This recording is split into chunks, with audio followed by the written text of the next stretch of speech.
This is going to be so weird. Hello, I'm Lauren, the Aqua Plant Girl. Welcome back to my channel. It's so good to see you guys. Thank you guys for popping in. And we're going to be talking about the ficuses today, pros and cons of having them outside, whether it was worth it, would I do it again, what I did right, what I did wrong, and how you can have your best ficus life next summer too. The weather is starting to turn. I'm wearing a sweater. It's the end of August here in the Pacific Northwest, and that basically means that our summer is done. Today is also going to be really, really weird filming because there is sunlight right over here. I am under a porch. There's also wires everywhere because I can't figure out how to do wireless, and I have no tech skills. Plants, yay. Tech, nay. So let's get into it. The first ficus I want to talk about today is the burgundy ficus. This ficus is absolutely stunning. It's so beautiful. I've had it for a couple of years and I haven't really been able to thoroughly enjoy it. It survives the winter time. It survives in my house, but it hasn't been thriving. It has literally grown an entire foot in like a month and a half. It's pretty spectacular at this point. This plant is just absolutely stunning. I hope you can kind of see this in the light. Like, how spectacular is this? I just use little containers because they'll dry out really quickly.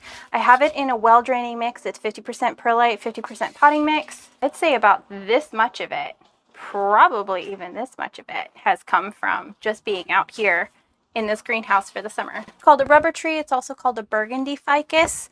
So it's just because it's got this beautiful coloration on it. It's one of my favorites. In the wintertime too, it does not drop all of its leaves. So if you're looking for a really easy ficus in the wintertime, it does not drop all of its leaves and it stays pretty strong and consistent. It slows in growth, barely grows at all, if at all.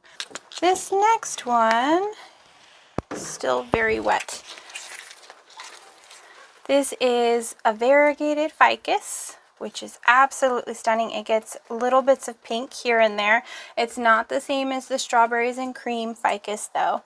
It's dripping everywhere, but very, very pretty. Some pros of this plant is it grows quickly. Some cons of this plant is the leaves will get stuck if the humidity is not high enough. So for me personally, outside, I had to keep it in the closed greenhouse all summer, or it was going to do this, where it just kind of breaks the leaves. So that was not so fun, but the leaves that it does put out are absolutely gorgeous. It also needs a lot of light. So in the wintertime, it does absolutely nothing. It's very cranky, even under grow lights. It's also prone to spider mites, unlike the burgundy ficus. So I fought spider mites off of this all winter long. It has thrived out here in the summertime though. So I would definitely put it back outside. All of this new growth that looks so nice has been from out here. So it's 1, 2, 3, 4, 5, 6 working on a 7th leaf. And that was after I figured out that it needed to be in the high humidity in the greenhouse. So definitely make sure if you're going to be growing this particular one, you're putting it in the greenhouse. And even with this being afternoon light, and it was getting very indirect, bright afternoon light for most of the day, like it didn't burn. It's still creamy and beautiful. It looks like it has a little bit of a scale problem. So we'll get some rubbing alcohol for that and fix that. But overall, it's a good one. So next up is this Ficus shiveriana, I believe is how you say it, and it looks absolutely terrible. But this plant can be very, very beautiful. I've seen beautiful ones. It was beautiful when it came to me. I'm the one that messed it up and made mistakes. So now it has some fungal issues, and now it just needs extra love, and I'm just going to have to figure out its lighting conditions and whatnot. So this was totally all me, not the plant, but I can't give any advice on it because clearly I'm so terrible with it. So, but it's pretty. Go look them up online. Not at mine. Oh, you guys will like this one. This is a little one. This is Ficus strawberries and cream. So it has the variegation and then it's super beautiful and pink. I freaking love it. It's so gorgeous. It is a slow grower though. I do have it cash potted So it's been sitting in water too, but it does not like to dry out. When it dries out, as you can see, it loses leaves. In the wintertime, it does not grow. This is another one that absolutely loves the high humidity, the bright intense light to get that beautiful variegation. And it grows really quick in the right conditions. Like all of this foliage, except for maybe the bottom 2 leaves, has been just from this summer, just because it wasn't doing so hot. And it did have spider mites when I put it out here, and now I'm not seeing any spider mites. I didn't spray it with anything. There's no systemic or anything on it. Not that systemic works for spider mites, but I didn't spray it with anything. It's just all natural out here. So it's looking good. I would say all in all, totally worth it to put this particular ficus outside. It's done an amazing job. It could do good under a really, really strong grow light in your house and higher humidity, but just shoving it in a standard, you know, northern window or something, it's not going to be happy. So let's do this one. If I can get it out. The problem with this is it's grown so much in here. Okay. Now this is actually starting to look like a real tree. How fabulous is this? Freaking amazing. But this is a Ficus altissima, I want to say yellow gem, something along those lines. I'll put the exact name for all of these down here. I've had these all for years. They're trees, so they grow very slowly. They're not fast growing houseplants, kind of why I don't really feature them on my channel very often. I love them. They're beautiful. They just look terrible in the wintertime most of the time. So, but this one, it's loving life being out here. I would say it was about this high, and it did not have this extra branch, so it has grown more than a foot. It's gotten 1, 2, 3, 4, 5, 6, 7, 8, 9, 10, working on an 11th leaf since I put it outside a month and a half ago. And it's grown this whole other branch, which has 1, 2, 3, 4, 5, 6, working on a 7th leaf, and then another little branch down here is 3 leaves. And I had notched this, I want to say about 2 years ago, and it did nothing, absolutely nothing. And now it's grown all these side branches. Get them a little bigger and then notch them for all of these missing leaves, because it does lose leaves in the wintertime. It does look like junk in the wintertime. It will revert in the wintertime. It will not have that green on green variegation. The leaves that are variegated now will stay that way, but any new leaves that they put out will not really be variegated for the most part, or they'll like super fade and blend in, and the variegation won't be as prominent as it gets older. So just a heads up there. Honestly, you could cut this right now, cut it right about here, and then it would start to branch off even more, and you could propagate this top and put it back in. If you wanted to. I don't know that I'll do that. I think I'll just see how it keeps growing. It is going to need a repot in a deeper pot because the roots are going to continue to grow downwards. So that's another thing to keep in mind with these ficus. They grow slow, but when you size them up quite a bit. So just a heads up there with that. And yes, this is definitely a have to put outside one, and it has grown so much. It is definitely worth moving this outside. I will do the same thing next year for this one for sure. And this one is definitely not going anywhere. I'm not normally a fan of like the yellow variegation, but it does this whole green on green thing, and I just love it. It looks amazing. So definitely, I highly recommend this one. I would say this is my favorite, other than the burgundy. This one and the burgundy kind of tie for me. So, and as the roots get more established and the stems get more thick, they're going to hold itself up better. So having more light really helps out with that as well. I know you saw it kind of flopping all over the place. It's because it's a young tree, and that's a lot of new growth in a short period of time without the root ball properly to stabilize it. I just watered all of these yesterday. So this is a Ficus Audrey, okay, which I really love the Ficus Audrey because when it puts out new leaves, the leaves are very soft and very fuzzy. They feel almost like velvet. There we go.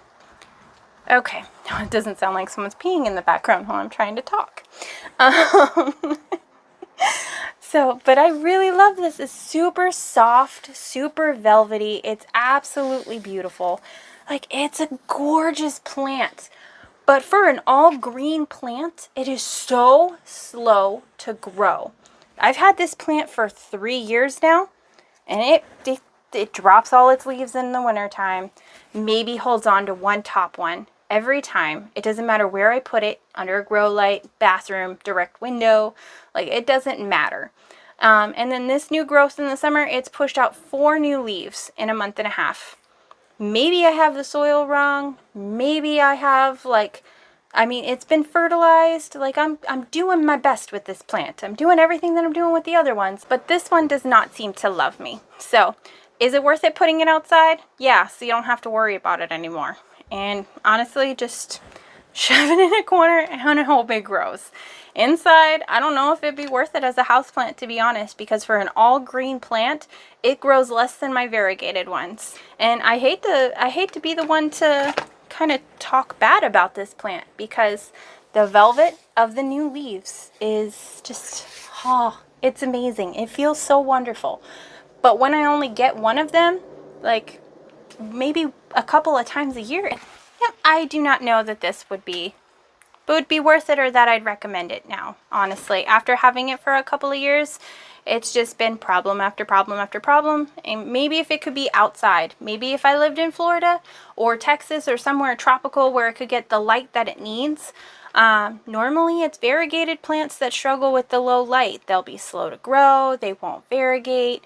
But for this particular plant, it's the all green one that has every advantage over the other ones, and it's just not doing anything. This is a Ficus lyrata. This is your everyday fiddle-leaf fig ficus that everybody talks about. This plant gets spider mites every winter for me, every winter. So, and I have kept it. Something has found it and has eaten it. So, I don't know what found it and was eating it in the greenhouse. Yeah, this plant is just a magnet for everything that wants to eat it. Spider mites, whatever the heck this is. I even had mealies on it at one point, and I've only had mealies on maybe 3 plants of my entire collection. Like, mealies are not a big thing in my place. I don't know why. And yes, it's in a cheese ball container, okay? We recycle and reuse here, okay? This is from years ago before we gave up the red 40. But, yeah. So, as far as this plant goes, it's a great plant. It's a beautiful plant. It grows quickly for me when it grows. It pushes out a lot of leaves really fast. It is a durable plant. Even though it's had all these pests and everything, it still keeps going. It drops some leaves, but for every leaf it drops, it pushes out more. So it doesn't give up on me. It's always going, I think, because my conditions are not optimum for it all the time. It really has varying temperatures. It has, like, in my plant room, it gets really hot or really cold depending on the time of season. It wants to be humid and warm all the time. So you can tell, like, the new shiny pretty leaves are what I put it out a month ago. So the new shiny leaves are what it has done a good job putting outside. But it hasn't really put forth enough in that month to really make it worth it moving it outside for just a month, honestly. Because if it gets cold, then I have to immediately bring it back in. Or I have to find some way of keeping it happy in the greenhouse. It does not like cold. This is the one that will drop all of its leaves as soon as it gets cold. So I have to keep it in a warm zone that's constantly moving it from place to place. And moving it outside, I have to be very, very cautious with the temperatures. Like today, I couldn't film the last couple of days, not just because of the rain, but because it was in the 40s and 50s, and I needed this to stay in the greenhouse or it would shock and drop all of its leaves that it had grown, and then the video would have been pointless, you know? It does have 3 different branches from one plant. I know you can't really see in there. So it's a good plant. I'm not going to say don't get this plant. I'm not going to say that all the fears that people have around it are really warranted. It's a particular plant. It does not like varying temperatures, and it likes consistency in its temperatures and its watering. I don't give it that. It does not like me. Am I getting rid of it? No, absolutely not. I really like this plant, and I'm hoping it's going to do good. But I don't know what's eating it. I don't know. So we're going to have to figure that out. It's definitely an adventure. So I don't know. You decide. Do you think we should bring this outside? Is it worth it? Do you have this particular ficus that you have brought outside? Was your experience different, and what did you do differently? And that goes for the other ficus I have struggling. Like, please toss me some advice in the comments. Like, we got to help each other out here. Thank you guys so much for watching. I really, really appreciate it. I hope you have an amazing day. I will be filming outside Hoya in just a couple minutes, but you'll see it a couple days after this one. So I'm going to let you go, and I'll see you in the next one. Thank you so much for watching. Bye!